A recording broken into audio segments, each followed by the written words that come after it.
like, bro, she got a kid. Look at his back. Oh my god.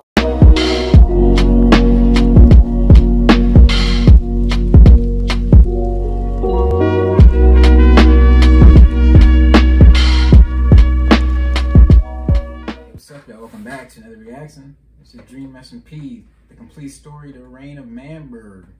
It's gonna be part 1. You know, last time we left off, you know, they lost the war. A lot of their defenses were destroyed. You know, their actual homeland, their turf was destroyed. But they was able to negotiate a peace term where they was able to maintain their independence. Basically became a vassal state of the Dream SMP. Now, from what I've seen from the little snippets of what this video is going to be, they have a president. They have a democracy. Let's see how that works out. Are they going to be able to maintain this liberty that they fought for in this war anyway? Like, are they going to be able to maintain the same prosperity through democracy? Are they going to be able to uphold this idea, you know? But hey, man, this Dream SMP stuff is fascinating. Definitely looks fun to be a part of. This is why I one day hope to have a PC so I can be able to be a part of stuff like this, because it looks incredible. But hey, if you're enjoying the reaction, hit that like button, subscribe and share so we're up to 10K subscribers. Really appreciate all the support. I'll hop back to the video. In the light of their independence, Wilbur Soot declared himself as the president of their great nation. Although no one questioned it at the time, this simple act, these few words, would spiral out of control, leading to a new era in the SMP. This was the beginning of the reign of Manburg. Really quick, this video took weeks to make, so if you could take 1 second to subscribe, it is completely free and it would make my day. Thank you. Once again, go check out Lord Cantor, who let me use his recreation of the Dream SMP for this series. Nice. The link is in the description. Also, make sure to go follow me on Twitter for some quality tweets and updates on videos. Anyway, let's start. I wonder how long it took to build all that. As the weeks went by after the war, not much happened in Manburg. The server was at peace, and so there wasn't much Wilbur had to do to maintain their nation. Yeah, rebuild, I guess. With the addition of a few new players, Manburg went from the only independent nation to just another spot on the SMP, a shadow of the glory it once held. And Wilbur, although being the leader of their nation, began to feel his power slipping away. His lack of presence on the server and self-declaration as president meant that he was not getting the respect or admiration he wanted as a leader. This simple fact sparked a plan in Wilbur's mind. A plan for him and Tommy to reclaim the power they rightfully deserved. Wilbur thought, what better way of getting power than having the people themselves vote for you? They would hold an election. But not a normal election. Wilbur's plan was to notify no one that the election would be taking place until after the ballots had shut, leaving him as the only running party, thus forcing the people to vote only for them and swiftly taking back their power. After making Tommy his running mate, the two ventured off to Manburg to write the election ballot. They then proceeded to set the date of the election and named their party The Right the Best. That's my personal favorite political party. After that, they began work on their new policies. Some of the most important included, we won the war, Big Star will vote for us, Tubbo, and we will make big things. Lower taxes. Feeling very confident that these new policies would gain them the support of the entire server, Wilbur and Tommy bragged about their plans to one player. Someone new.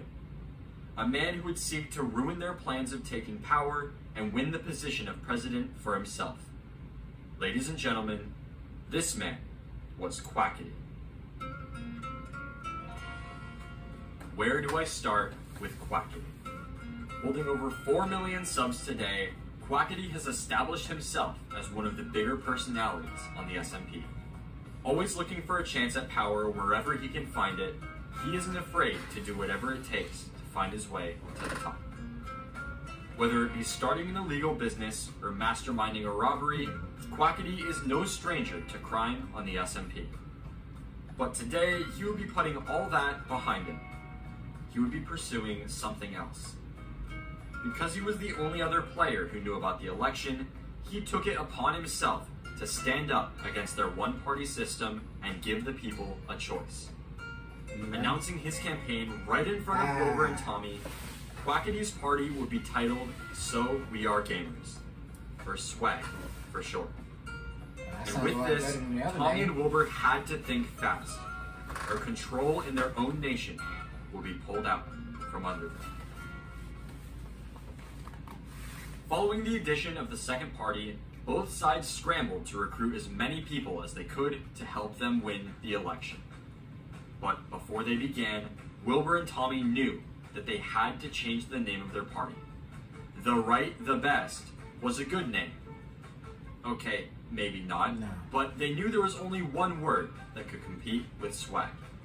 One word that was universally better and would provide them a basis of recruiting players to their side. They would run as the politicians of gaming. Their new party would be POG. As the POG and SWAG parties began their campaigns across the server, they attempted to convince as many people as possible to side with them in the election. POG 2020. Starting with Tubbo, the politicians of gaming managed to recruit Jack Manifold and Niachu, two new players to the server who joined shortly after Manburg gained its independence. These new additions were good, but to truly turn the tides in their favor, Tommy and Wilbur knew they needed to get someone powerful. Someone with connections at the top, and someone who was admired by all. They needed to recruit George Not Found. But they were too slow. By the time they were able to ask for George's vote, his allegiance already lied with Quackity. With this, Tommy and Wilbur knew there was a long road ahead in the election, and it would not be as easy as they thought. But they still had a few tricks up their sleeves. Tommy attempted to smear Quackity's reputation by creating a collection of fake quotes that made him look bad. He had also taken books of money from Dream as a part of a Minecraft Deal or No Deal that had taken place recently on the server. Using these, Tommy hoped he would be able to bribe and slander his way to winning POG 2020, the election. Upon seeing the wall, Quackity had had enough and proposed they hold a debate right away. Wanting to come off as strong as possible, Wilbur and Tommy reluctantly agreed, and with that, the two parties ventured to the newly created courthouse to hold their first debate. Right in the sky is nice, man. Enjoy seeing all these buildings as we launch this story. As the two parties entered the courthouse, they took their sides and prepared for the debate. Yet another new player, Carl Jacobs, took center floor as he would administer the debate. Before the debate began, Quackity convinced Fundy to join his side, and following this, the first part of the debate began. Wilbur versus Quackity. The first issue brought to the table was territories.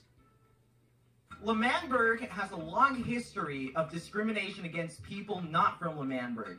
I myself, I'm not able to enter Manburg because of the policies these men have put into their property.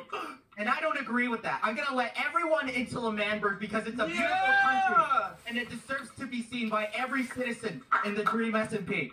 For years, nay I say decades, the Dream SMP has ostracized my group of people. My European brethren stood behind me. Manburg is not a place of oppression, it is a place of sanctuary for our people. What you are intending to do is come into our land and open it up to the very people we seek to escape, just because we've created a better life for ourselves. This in itself is tyranny, and I will not stand for it. Wilbur is embracing tradition here. We don't need to embrace tradition. We are a new generation of politicians, Wilbur. I hope you remember that. Embracing your old school policies is just going to hurt progress. They aren't old school. These policies were formed from blood not long ago. Your policies all grow from war. Of course, you're a warmonger. Of course they had to grow from war. We were oppressed. You love to have war. We were an oppressed people, Quackity. I led these people to freedom. And I will keep and uphold the policies. I will uphold the policies which freed us. Manburg's borders, as long as I'm in charge, will stay closed to all who are non-European. Choose. The people get to choose, Wilbur. Topic number 2 was their stances on the killing of pets, as an ongoing pet war ensued in the background of the main story. Pet war? If I am re-elected as president, I would like to create a police force that will uphold the law so that no further pets are killed in Manburg. Quackity, take this in. Moral values of our people are more important than enforcement. You are enacting police enforcement, and what I'm enacting is a better values of our people. I will enact a policy that will teach all our residents to be nice to each other. And that way, we don't have to enforce any sort of law. Oh, welcome to the real world, Big Q. I believe if a bad person is going to kill someone's animals, there should be someone to stop them. That's what I'm saying. What I think is that we should attack the problem from the root. And that's enact and change the morals we all have. No one should be dying, and no one's animals should be dying either, Wilbur. We are attacking the problem from the root. You just want to throw people in jail, Wilbur. I'm not for that. Tommy, fearing that they were starting to lose the debate, decided to use the money from Dream to bribe Carl into ruling the debate in Wilbur's favor. And after a completely unrelated discussion about political corruption, Carl did exactly that. Next, the running mates would have a debate. This was Tommy Innit versus George Not Found. Now, I think I'd like to address the fact that the reason the Manburg was created was for freedom. The Dream SMP wouldn't allow our rules, and it wouldn't tolerate us making our own separate kingdom. And I think the fact, George, that the Dream SMP rigged our land with TNT, exploded everything we owned and loved, my base, my embassy. And merely, I had to give away my discs just to get the Manburg back. You know, we want to keep that to our members. I think that is a completely fair point to make. And the fact that you would pressure us out of doing that, well, we had to fight with our very hands and knees, my friends. We have betrayals. I had to give away my discs, and you know that's my prized possession. Yeah, you're talking about freedom here. You lot of lock stake it here. behind a certain group of people. That But the seems, reason we have to make I don't this wanna certain say group it, of but people, that seems George, almost... it's because the Dream SMP, your land, which you stand for, mercilessly blew up our land, killed our Can you friends, tell me our family, our fellows. why was your land, why did it need to be blown up? What happened in the first place? George, if you stand by What the did fact you- that... what did you do to spark George, this if you war? stand by the All fact you that care something about needs to be is blown war. up, then how All dare you care about is war. You know who wins in war? No one wins in war.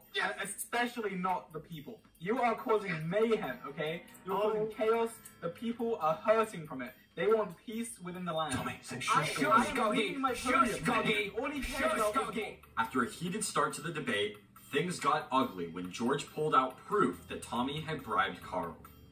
The chaos and low blows continued, even catching the eyes of Dream, who joined the call to defend himself and George. Wilbur then called for a brief recess where he discussed with Tommy that they needed to pull themselves together. If they wanted to win the debate, they needed to take the high road, follow the rules, and out-debate their opponent. God damn. Line on the line right here, man. But was it like the war? I gotta understand. I gotta give it to Tommy. I understand why he would like to secure their borders. I mean, they just secured themselves as a state after they fought 2 wars. Then, you know, he already fought the first war to gain his disc back. And he had his disc and his state. Then after the second war with the Dream Empire, I guess, they get completely destroyed, and he lost the disc that he had fought in the first war for anyway. So it's like, you already got so much on the line here, and all they have left really is just Manburg itself, and they got to just rebuild what they have, and you got to be able to secure then and now, you know?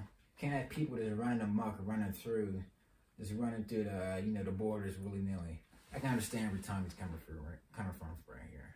But we're going to see where this is going. It's interesting. The reign of Manburg. Who's going to be the president of this state? What are you going to see next time at LBB, man? Let us know if you want to see more just down in the comments. Hit that like button, subscribe, and share. Really appreciate all the support. We'll see you next time. Peace. Da da da da da.